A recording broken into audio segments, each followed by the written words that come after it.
जय हो विष्णु भगवान। सुख शांति सुख शांति सुख शांति। रमा एकादशी माहात्म्य। धर्मराज बोले, हे भगवान, आप मुझे कार्तिक मास के कृष्ण पक्ष की एकादशी का क्या नाम है तथा इसमें कौन सा फल मिलता है, सो सविस्तार से कहिए। भगवान बोले, हे राजेश्वर, कार्तिक मास के कृष्ण पक्ष की एकादशी का नाम रमा है। इसके व्रत से समस्त पाप नष्ट हो जाते हैं। इसकी कथा इस प्रकार है। प्राचीन काल में मुचुकुंद नाम का राजा राज्य करता था। उसके इंद्र, वरुण, कुबेर, विभीषण आदि मित्र थे। वह सत्यवादी तथा विष्णु भगत था। उसका राज्य बिल्कुल अकंटक था। उसके चंद्रभागा नाम की एक सुंदर लड़की उत्पन्न हुई। उसका विवाह राजा चंद्रसेन के पुत्र शोभन के साथ कर दिया। एक समय जब वह अपने ससुराल में थी, एक एकादशी पड़ी। वह सोचने लगी कि एकादशी समीप आ गई है, परंतु मेरा पति अत्यंत कमजोर है, इसलिए यह व्रत नहीं कर सकते। परंतु मेरे पिता की आज्ञा कठिन है। जब दशमी आई तो राज्य में ढिंढोरा पिटा। उसे सुनकर शोभन अपनी पत्नी के पास गया और पूछा कि हे प्रिय, तुम मुझे कुछ उपाय बताओ, क्योंकि यदि मैं व्रत करूंगा तो अवश्य ही मर जाऊंगा। इस पर चंद्रभागा बोली कि हे प्राणनाथ, मेरे पिता के राज्य में एकादशी के दिन कोई भी भोजन नहीं करता है। यहाँ तक कि हाथी, घोड़ा, ऊंट आदि वर्ण, अन्न, जल आदि कुछ भी ग्रहण नहीं करते। फिर वहाँ पुरुष कैसे भोजन कर सकते हैं? यदि आप भोजन करना चाहते हैं तो कहीं दूर चले जाओ, क्योंकि यदि आप यहीं पर रहोगे तो आपको व्रत अवश्य करना पड़ेगा। इस पर शोभन बोला कि हे प्रिय, आपका कहना बिल्कुल ठीक है। मैं अवश्य व्रत करूंगा। मेरे भाग्य में जो लिखा है वह होकर ही रहेगा। ऐसा विचार करके उसने एकादशी का व्रत किया तो वह भूख प्यास से अत्यंत पीड़ित होने लगा। अब सूर्य भगवान भी अस्त हो गए और जागरण के लिए रात्रि हुई। वह रात शोभन को दुख देने वाली थी। दूसरे दिन प्रातः से पहले ही वह संसार से चल बसा। राजा ने उसके मृत शरीर को दहन करा दिया। चंद्रभागा अपने पिता की आज्ञानुसार अग्नि में दहन न हुई और पिता के घर रहना उत्तम समझा। रमा एकादशी व्रत के प्रभाव से शोभन को मंदराचल पर्वत पर धन धान्य से युक्त तथा शत्रुओं से रहित एक उत्तम देवनगर प्राप्त हुआ। उसकी अटारी में रतन तथा स्वर्ण के खंभे लगे हुए थे। उस स्थान पर अनेकों स्फुटित खंभे शोभा दे रहे थे। वहाँ स्वर्ण तथा मणियों के सिंहासन पर सुंदर वस्त्र और आभूषणों से युक्त एक पुरुष बैठा था और गंधर्व तथा अप्सराएं उसकी स्तुति कर रहे थे। उस समय राजा शोभन दूसरा इंद्र प्रतीत हो रहा था। एक समय मुचुकुंद नगर में रहने वाला एक सोम शर्मा नाम का ब्राह्मण तीर्थ यात्रा के लिए निकला। उसने घूमते घूमते देखा।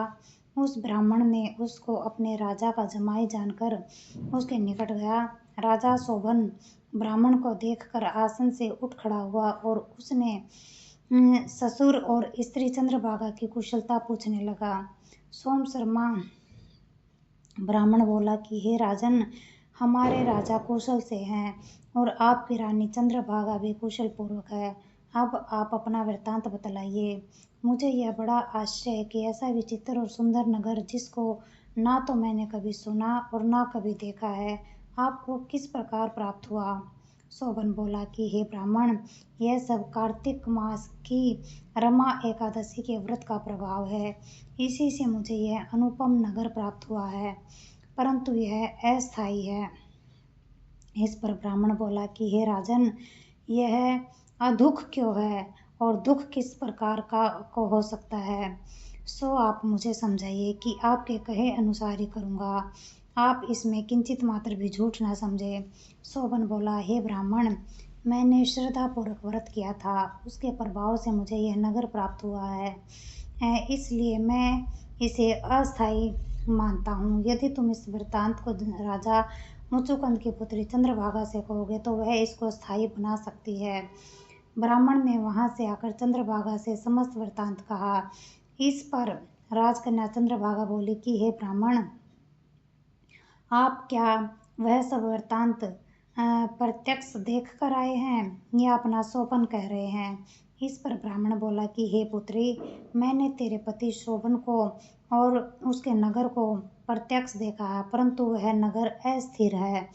तू कोई ऐसा उपाय कर जिससे वह स्थिर हो जाए। इस पर चंद्रभागा बोली कि हे यमराज, आप मुझे उस नगर में ले चलिए। मैं अपने पति को देखना चाहती हूँ। मैं अपने व्रत के प्रभाव से उस नगर को अवलंबना कर दूंगी। चंद्रभागा के वचन सुनकर वह सोम शर्मा ब्राह्मण उसको मंदराचल पर्वत के पास वामदेव आश्रम की ओर ले गया। वामदेव ने उसकी कथा को सुनकर चंद्रभागा का मंत्रों से अभिषेक किया। चंद्रभागा मंत्रों व व्रत के प्रभाव से दिव्य देह धारण करके पति के पास चली गई। शोभन ने अपनी स्त्री चंद्रभागा को देखकर प्रसन्नतापूर्वक अपने बाएं अंग में बैठाया।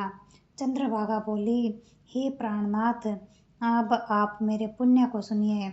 जब मैं अपने पिता के घर 8 साल की थी, तब से ही मैं यथाविधि एकादशी का व्रत करने लगी हूँ। उन्हीं पुण्यों के प्रभाव से आपका यह नगर अटल हो जाएगा और समस्त कर्मों से युक्त होकर प्रलय के अंत तक रहेगा। चंद्रभागा दिव्य रूप धारण करके तथा दिव्य आभूषण वस्त्रों से सजकर अपने पति के साथ आनंद पूर्वक रहने लगी और शोभन भी उसके साथ आनंद से रहने लगा। हे राजन, मैंने रमा एकादशी का महात्म्य कहा है। जो मनुष्य इस एकादशी के व्रत को करते हैं, उसके समस्त ब्रह्म हत्या आदि पाप नष्ट हो जाते हैं। जो मनुष्य रमा एकादशी का महात्म्य सुनते हैं, वह अंत समय विष्णु लोक को जाते हैं। जय हो विष्णु भगवान। सुख शांति, सुख शांति, सुख शांति। आरती। ओम जय जगदीश हरे, स्वामी जय जगदीश हरे। भक्त जनों के संकट, दास जनों के संकट क्षण में दूर करे। ओम जय जगदीश हरे। जो ध्यावे फल पावे, दुख बिन से मन का। स्वामी दुख बिन से मन का। सुख संपत्ति घर आवे, धन दौलत घर आवे। कष्ट मिटे तन का। ओम जय जगदीश हरे। मात पिता तुम मेरे, शरण पड़ू मैं किसकी। स्वामी शरण पड़ू मैं किसकी। तुम बिन और न दूजा, प्रभु बिन और न कोई। आस करूँ मैं जिसकी। ओम जय जगदीश हरे। तुम पूर्ण परमात्मा, तुम अंतर्यामी। स्वामी तुम अंतर्यामी। पार ब्रह्म परमेश्वर, जगत पिता परमेश्वर, तुम सबके स्वामी। ओम जय जगदीश हरे। तुम करुणा के सागर, तुम पालन करता। स्वामी तुम रक्षा करता। मैं सेवक तुम स्वामी, मैं मूर्ख खल कामी। कृपा करो भरता। ओम जय जगदीश हरे। तुम हो एक अगोचर, सबके प्राणपति। स्वामी सबके प्राणपति। किस विध मिलूं दया में, कैसे आऊं शरण में। तुमको मैं कुमति। ओम जय जगदीश हरे। दीन बंधु दुख हरता, ठाकुर तुम मेरे। प्रभु सेवक हम तेरे। अपने हाथ उठाओ, दया करो शरण लगाओ। द्वार पड़ू मैं तेरे।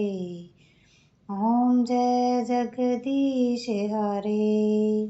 विषय विकार मिटाओ, पाप हरो देवा, स्वामी कष्ट हरो देवा।